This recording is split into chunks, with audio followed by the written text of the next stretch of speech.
Amis internautes, n'oubliez pas de liker, de vous abonner et de cliquer sur la note de notification pour ne rien rater. Des espions du renseignement nigérien retracés au Bénin.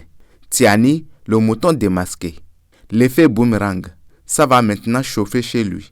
Il n'est pas scient de qualifier un chef d'État de bête. Mais le général Abdraman Tiani, par ses faits et gestes, pousse à en arriver à cette conclusion. Cependant, nous allons nous garder d'être sincères à son sujet. Malade d'avoir choisi lui-même de perdre le port de Cotonou, le putschiste de Niamey n'arrive plus à trouver de sommeil. La bêtise du 7 décembre calée en l'air, les autres tentatives tuées dans l'œuf, Tiani a maintenant décidé de prendre lui-même les choses en main.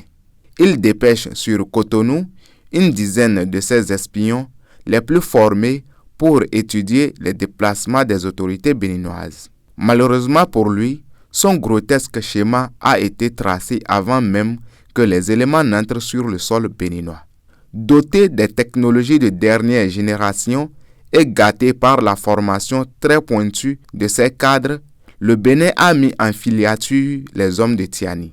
Ceux-ci ont senti qu'ils étaient suivis depuis leur arrivée et ont informé Niamey que le ver est dans le fruit, qu'il y a certainement des éléments de leur service de renseignement qui ont vendu la mèche. Ils ne peuvent pas, selon eux, tomber dans cette embuscade s'il n'y avait pas d'éléments ayant révélé les secrets de leur mission. Le général Tiani, informé, est dans tous ses états. La paranoïa l'a gagné.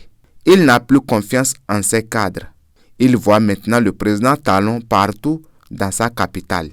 Il craint que ses propres éléments le renversent. Tiani est devenu amer.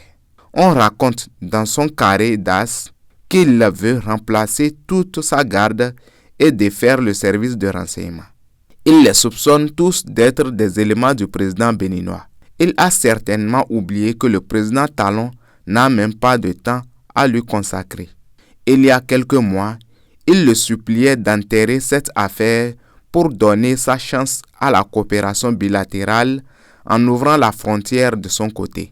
Mais comme le cerveau militaire de Tiani souffre d'un manque de neurones, il n'avait pas compris qu'il s'enfonçait seul en entraînant malheureusement son peuple.